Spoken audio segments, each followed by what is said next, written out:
an effective governance that you deserve, and tell you that democracy will always fail you and will always be in the hands of the elites. On the other hand, if we take democracy right now, they will demand more of it. Well, actually, if it's more effective, like they tell you, they will demand more of it, because they'll say, why isn't Beijing going to be democratic? They really fixed our local government. Why don't we fix the national government? That might have some problems.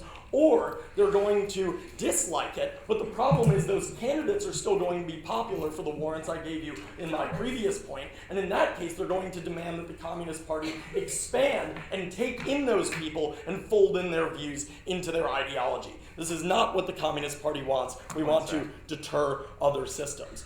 But third, how does the campaign system uniquely provide a platform for dissent? First, closing. Great. So if you assert that nobody demands democracy, but simultaneously Xi Jinping has had to institute huge controls over political speech, how can you reconcile these two facts with an idea that nobody wants democracy in this country? So I never said that people don't want democracy in this country. What I said was essentially there's a fight to be had between which system is better, the Chinese communist system or a democratic system. You are running away from that fight and caving to the pressures of the democratic activists. On our side of the house, we say, look at what this wonderful government has done for you. We are the ones who finally pulled China out of centuries of backwardness and humiliation at the hands of Western powers. We are the ones who can continue to do that, not the democratic activists. So we would rather engage and win that fight and still have some people that we need to crack down on, rather than on your side of the house where we attempt to appease them. But why is this campaign system that they've set up for us particularly pernicious? What we see in places like Iran and Saudi Arabia that have implemented these policies, but even also in Hong Kong under Chinese jurisdiction, we see candidates using their public positions to advocate for things that they did not say they were going to advocate for. So even if you have a slate of local candidates that you think is safe and that you think is relatively in line with Communist Party doctrine, there are still going to be wild cards, particularly if you do not control media access as opening government told you. So what's going to happen now? It means that if you have diehard democratic activists, they are simply going to toe the party line and tell people what they want to hear in order to generate that media attention, but then they are going to, at their swearing-in ceremony or at some other public event, they are going to blurt out something about how great democracy is or how terrible the Communist Party is. Why is this a problem? It is because in the process of allowing people the publicity to campaign, people cannot unhear those things. Uniquely, in a system like ours where we control all media access to the workings of government, negotiations and opinions can happen behind closed doors where they don't interact with public opinion. On their side of the house, this allows more pressure to build for more democratic reforms, loosening the grip of the Communist Party. For all these reasons, so proud to oppose.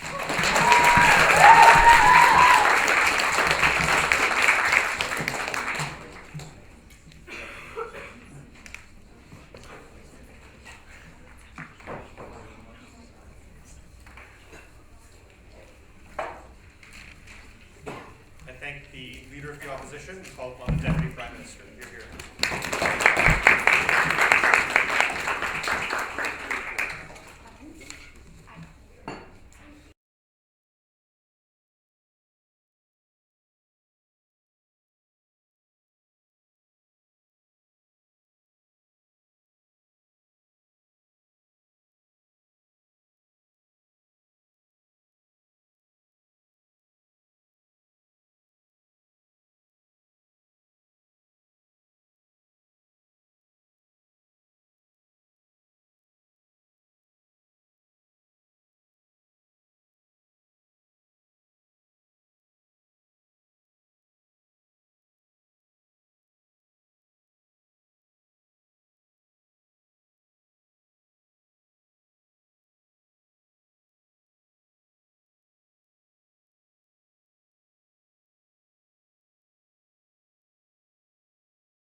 liberalization or democracy. The people they are trying to appease are the middle and upper classes, which are a smaller proportion of the population. The people you need on your side are the lower and lower middle class. Those people already are on your side because they often aren't the ones accessing those VPNs, traveling overseas, or doing any of those things. At the point at which you allow them access to democracy, you put them on the side of the upper and middle class, who are the ones already pushing for democracy. So you in fact unite the classes of China instead of capitalizing on the support you already have from the lower and middle class.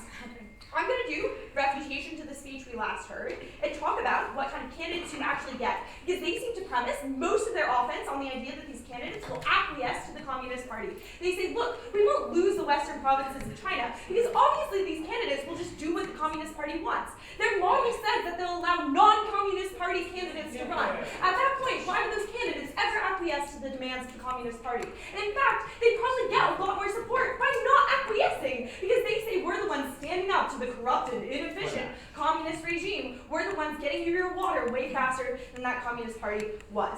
Okay, so they say independent candidates exist. At this point, allow it. That's absurd, right? Like, that's just to say that the demand exists, so then that demand is good, and then we should cave into that demand. What we would say is far preferable is to not cave into that demand, because at that point, you act like concessions are something you're willing to grant in the first place. So at the point at which people get one concession, they feel like they are much more able to get future concessions, because you have shown and demonstrated that you are actually responsive to public pressure. That's an enormous problem for the Communist Party, because that means that they can no longer make adjudications about what is best for the population, because those adjudications are always dependent on public pressure. Then they say these candidates will be excellent because they will decrease corruption and increase welfare. That's a very warrant for why you get so much more pressure for new officials at higher levels of office as well, extending beyond the local level. Because at the point at which you see your local governance working so much more efficiently, that means you now pressure the communist system to promote those people, because the communist system operates on a meritocratic system of rewards. So if the most meritocratic people are the ones who are the most competent, those are the people you push to promote within that party. So even if they aren't trying to grant more control to higher levels of the Communist Party, you will automatically get those people into those positions of power, or you just buy back into all of the problems of unrest that the government teams were talking about.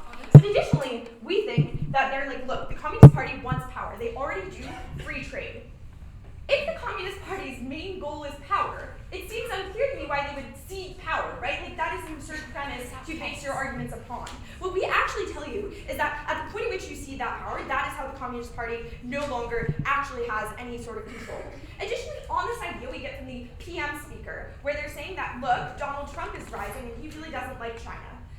It's because of anti-globalist sentiment and a feeling like jobs are going overseas, not because China is like a corrupt system of governance, right? Like, Trump is pretty anti-democracy. I don't think that he doesn't like China is because it's not democratic enough. He probably thinks that's a pretty good model of governance, and we can get it in the U.S. I'm not actually saying that. I don't want to be arrested.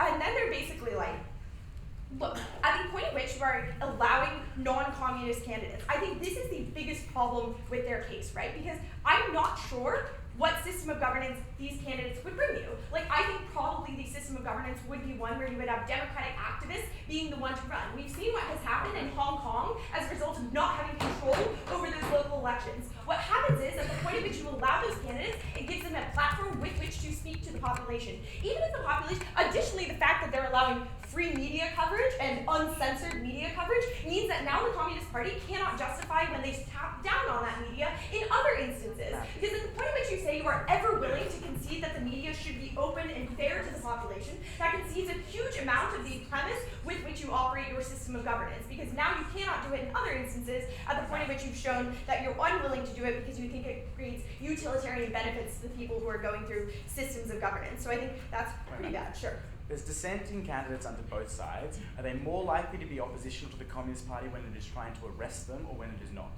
Okay, so look, right now you do have opposing candidates. Those candidates don't get any power on your side of the house because they are not able to actually be elected, right? So like, those opposing candidates get probably very small amounts of attention from most of the population. So I don't think it's actually quite as big as you said it was. Like, I think that this is probably much smaller. But additionally, those candidates, people aren't willing to support them because they know that those candidates oftentimes won't actually gain any sort of power. So the only thing they're doing by supporting them is putting them in a bad position opposition with the Communist Party, so they're not willing to actually go out of their way to support those people unless they're incredibly tense democratic activists. So I think in that case, those individual candidates aren't becoming especially powerful in your world. Additionally, I think those same candidates would start running for local office if you were to allow them to. So now those people probably have a history of animosity with the Communist Party, which means when they get in office at the local level, you can bet your ass they're going to be really mad at the Communist Party for tapping down on them in the first place. But additionally, it just undermines all of the reasons you were tamping down on them, right? Like at this point at which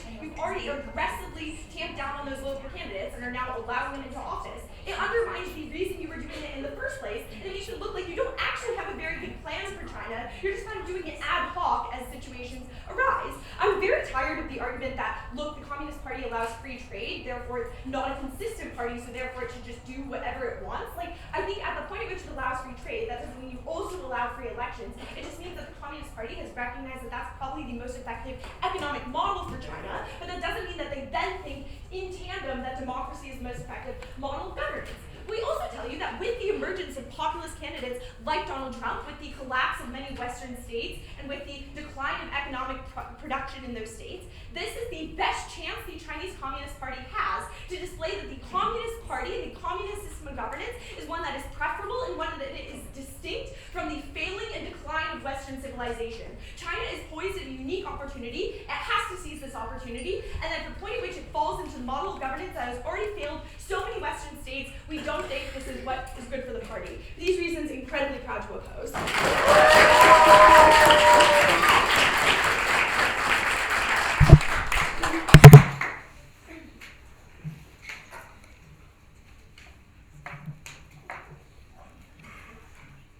thank the Deputy Leader for the Opposition and call upon the Member of Government. Here, here.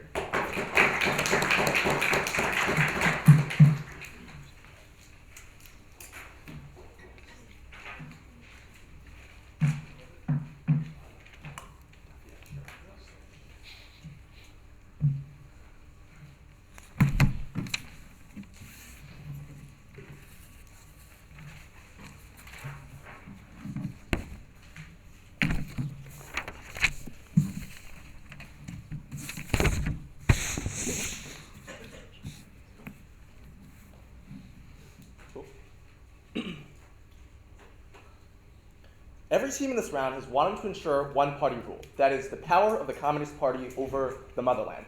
In that sense, that means the important part of this debate is identifying where the weaknesses in party rule right now exist. OG's answer to this question is that weakness comes from people who right now are dissatisfied at the local level, particularly elites. OO's answer to this question is they say that these new candidates themselves, who are not officially under the banner of the Communist Party, are themselves a source of weakness. What we bring to you uniquely in Closing Government is an explanation of where unrest comes from. That is to say, we think that there are structural problems in the economy, in the clash between the government's bargain for economic rights, for political rights, that explains why unrest is not only inevitable, but increasing. And as such, among the lower populations in that society, that is the biggest source of unrest, therefore the biggest structural weakness that they face. One primer on that bargain that we are talking about. When we say that the source of unrest is that sort of economic structural weaknesses, we think that is because the government has made a specific bargain. When individuals agitate for rights in society, whether that is political or economic, they do that because that is their way of accessing the good life. They would like to be able to have some control of their ability to flourish within that society. The specific bargain that the government has made in China then is trading those political rights by saying you don't get those in exchange for economic empowerment, by saying we'll continually increase GDP, we'll continually restore the ability of you as an individual to be economically empowered, and as such, when that thing is threatened, that weakens the entirety of that bargain, which is why we think that's the most important source of unrest. First, let me deal with opening opposition. They say that these candidates themselves are sources of weakness. We think there are two scenarios that arise. A, it's the case, which is unclear on their side, that only people with connections who won in the past continue to win in the future, and as such, it is clearly not beneficial on our side when we can still say, facially, these elections were fair and represented, and as such, individuals are comparatively more quelled. But second of all, if it's the case, in their best case, that some of these individuals do win, the major concern that they have there is that some of those individuals will eventually turn anti-party. The problem is that we think that there are a host of incentives for those individuals not to do that. We identify uniquely three. The first of all themselves just politically, it is the case that individuals who want to move up higher within the ranks have incentives to moderate their positions in line with the party. That is because at the national level, the party is still in power, and as such, that incentive exists. But second of all, we say beyond the politics, something that they just ignored, we think there are many other reasons why you would not act out against the party. One of those is, for example, the fact that access to benefits for you and your family, for example, your priority on the housing list, which is extremely constrained in China right now, is determined by the extent to which you criticize the party. The third thing we would also say is that you also face social consequences from other people. The social credit rating system that they identified is a mechanism by which other people sanction you for bad behavior. In this particular case, that bad behavior is anti-party behavior, so our side of the house has a number of mechanisms for mediating what opposition identified to be their main harm. Cool, now the extension proper. We tell you that the main source of weakness in the status quo is the economic conditions that are weakening. That is to say, those economic conditions are necessary for the population to continue to support the government. The distinction between our case and opening government is that OG say the number of amplifiers no for unrest. That is to say, amplifiers like international media or technology. But the problem we think in opening half was that it was unclear whether those amplifiers worked in favor of the government or against that. What we bring you is an explanation for why individuals would revolt, and we think that there are three that we identify structurally with the economy. The first is that we think there's a massive constraint on the federal government's ability to respond to economic problems that exist right now because of constraints that exist. One good example of this is their inability to deal with their currency effectively. So right now in the status quo, there is demand for foreign asset on the parts of the elites that OG identifies, and as a result of that, that means that there's relative depreciation of Chinese currency. That has led the Chinese government to implement capital controls, because what currency depreciation looks like on our side of the house is currency manipulation to people like Trump. And as such, those individuals are unhappy. What happens then is two things. One is those individuals who have political power agitate for those capital controls to be lifted, or it's also the case, we think, that as a result of China wanting to gain market economy status in the WTO, it is the case that in order to do so, they will have to allow their economy, their currency, to float. This sort of currency manipulation indicates two things. First is that the economy of China is itself threatened by their inability to deal with these different forces in a way that is actually responsive. But second of all, it indicates that there are structural problems that are linked to the federal government's ability to respond. Second of all, and this gets to the population that OO identifies as most important, those that are of lower classes, we think that people are incredibly afraid of losing manufacturing jobs. That is the economic livelihood that has been tied to those individuals because that has been the structure of the Chinese economy for the last 30 years. In this case, we think that this year, the fact that 1% of the economy, services were more important than manufacturing, indicates to those people that those jobs are fleeing. We point to the fact that empirically, Thailand and Vietnam are just much more competitive with respect to those industries, and as such, that is also why those people on a local level see their livelihoods fleeing. Here's the weighing on this. OG only talks about those individuals that are elites, those people who have access to internet. Those are the people that are least likely to be dissatisfied with their quality of life because they are elites. On our side of the house, the individuals that we think are most affected by the structural weakness of the economy is those individuals that are lower rung who have every other reason to revolt. The third structural weakness that we identify is the quincentennial meeting that is happening of the Chinese Politburo in the next year. That is to say, in this window, Xi will be looking to reify his power in a bit.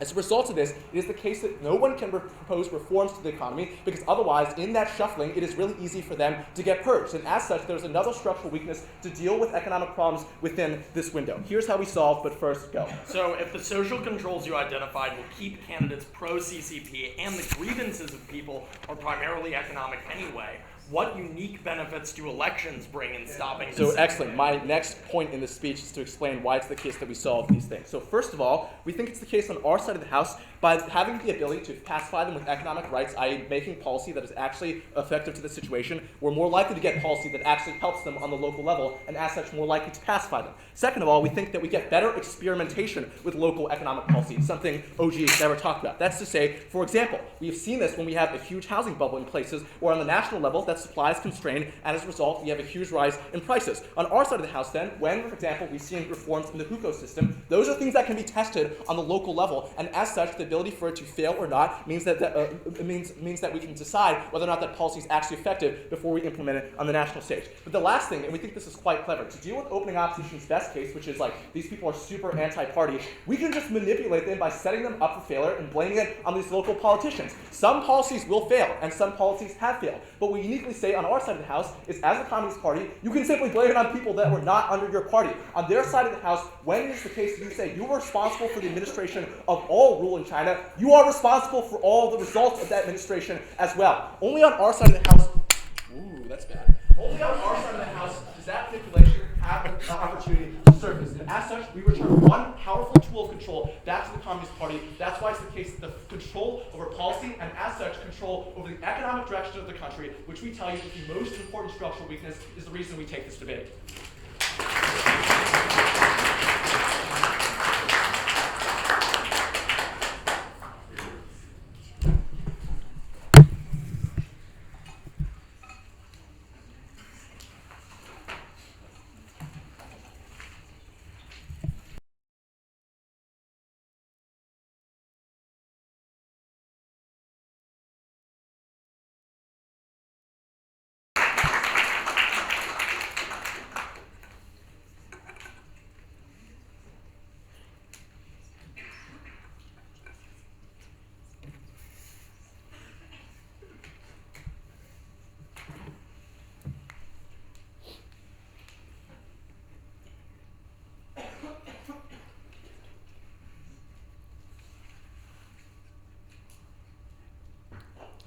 It's a little bit cheeky for Henry to say that we can blame the people that are not under our control when we allow for local elections, when at the very same time, you don't have control over the narrative that's created around those local elections. They have more access to information from all across the world, and fundamentally all those individuals in local elections are able to fundamentally control the ebb and flow of that information, the shaping of those political narratives as well, ladies and gentlemen. Fundamentally, you lose that control, and then the CCP will be blamed on this side of the house. That's why we thought that it was very glib for the closing government to come into this debate and expect us to believe that the CCP will, number one, win just by purely presenting technocratic or analysis in regards to improving the economy without first proving to us whether they'll be able to garner the political legitimacy, political support, as well as control over the state, ladies and gentlemen, that were necessary in order to garner all the benefits that the closing government wanted in this particular debate. That's why we thought that the closing government fundamentally failed their burden. Before I go on to my extension material, I think I want to do some extraneous rebuttal towards the closing government. The first is that the fundamental premise of the closing government is that the inability to deal with things, currency fluctuation, experimentation, and things like that, is fundamental with the creation of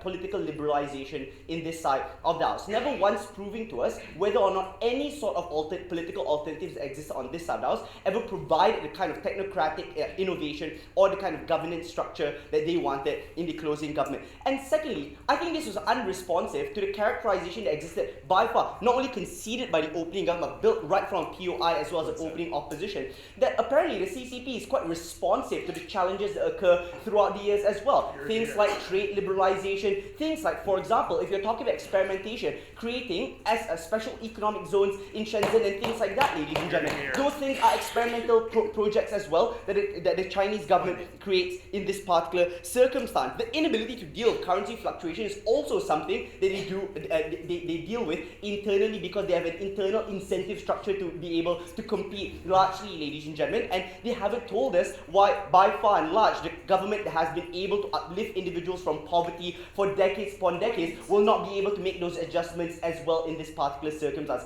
Henry merely asserts that they aren't able to deal with those currency fluctuations, not really telling us why that wasn't an intentional move by the CCP in order to gain competitive advantage over United States of America in this particular circumstance. But secondly, ladies and gentlemen, it also seems to be the case that closing government asserts that the people that are most poor, most disempowered, will be able to garner any sort of political advantage or control in this circumstance. They really need to pick and choose, right? Is it the fact that these people will be able to garner political control and influence the Politburo in this circumstance? Or is it that all their mitigating factors in regards to the control mechanism that they're talking about will successfully clamp down on these particular individuals? Now, let's weaponize this argument, as Henry likes to say in debates. So, when it comes to the people that are most disenfranchised and the people that are most poor, we would say that these are the individuals that are most easily weaponized by oppositional forces and political forces that are against the CCP in this circumstance. The manipulation of information and the influx of the internet, things like the unpredictability of political narratives being shaped by, ladies and gentlemen, those local forces, means that you have significantly less control over, for example, western portions of of China, southern portion of China, from asking for the independence or, for example, or the autonomy that oftentimes disrupts the ability for the CCP to have any sort of control over national policy in this circumstance. Why is this fair to place the burden on opening government as well? Because we pointed it out in a POI to the Prime Minister as well, ladies and gentlemen. The reason why it's exceptionally important is because the priorities of this debate is that, yes, you can say that it's better for China generally, but if the CCP isn't able to garner any sort of control over western portions or southern portions of China, that fundamentally delegitimizes their ability to garner any political support anywhere else in China as well, ladies and gentlemen. If they run on the rhetoric of being political strongmen, the ability to garner stability and control over the Chinese government, or the ability to weigh up against the US hegemony around the world, ladies and gentlemen. The destabilization that creates in national politics, because the very same poor that the closing government wants are most likely to be weaponized against them, are probably going to create a downfall of the CCP. Considering this debate is from the perspective of CCP, we think that isn't great for them in this particular circumstance. Done with the first portion of what responsive extension thing that I'm doing in this debate. Before I go further, opening. Your entire bench has assumed that the CCP has ironclad control now, but every single crackdown in China is more visible than the last, is empirically driving more dissent. Will you be the first member of your bench to say what your side will do to get control? Literally, all your characterizations are contradictory at this point, because if so, ladies and gentlemen, all the mitigatory factors that the closing government says, and here's where I'm going to go, why we are able to maintain political power, is that, no, I just took one. So whether these uprisings will be successful or not, because notice that the government's case in this debate relies on the presumption that if we continue to crack down, oppositional forces will continue and be successful in uprooting the CCP in this particular circumstance. Number one, not only the fact that we think that their characterization also indicates that the most politically aware and most politically disgruntled, ladies and gentlemen, are probably the most privileged in Beijing and in the wealthier East, but secondly, ladies and gentlemen, we also think that the ability for us to control and shape the narrative is mitigated by the fact, we can mitigate that by saying that people, like the opening government say, are happy with the unprecedented amount of prosperity we've seen in the recent years. That's a reason as to why individuals are likely to be placated in the status quo. But thirdly, it's easier for us to draw comparative all across the Western world that democracy is failing at the point at which we don't have that part, the information flooding in. But fundamentally, ladies and gentlemen, let's break that deadlock, right? Because we think that in the opening government as well as the closing government, that they assume that placating oppositional forces is a way to make them side with us in this particular circumstance. But these are individuals that have fundamental disagreements with the CCP, or fundamental disagreements on how the CCP is run. These are individuals that are likely to want to work within the system of the CCP, or want to work with the Politburo. We think that also what it opens up to is the unpredictability, and here's where we're going to weaponize opening government's characterization of Donald Trump. In the context of what is likely to be a horrendous trade war in Asia and sort of China, ladies and gentlemen, we would think that Donald Trump fits in particularly well to the characterization of US government's long history of interfering into Chinese government affairs as well as Chinese elections. In those particular circumstances, you become a lot more vulnerable to things like state manipulation or political control or political capture by not only neoliberal forces, if I want to sound Bernie Sanders-ish, or, ladies and gentlemen, things like, for example, US state control to be able to interfere into those politics. The unpredictability or the inability for Chinese government to be able to withstand or weather those particular concerns means that, irrespective of how much objective benefits that you get in this circumstance, even if you get all the objective benefits, you can't shape the political narrative around those political benefits, ladies and gentlemen, and fundamentally you lose control over your state. I'm exceptionally proud to oppose.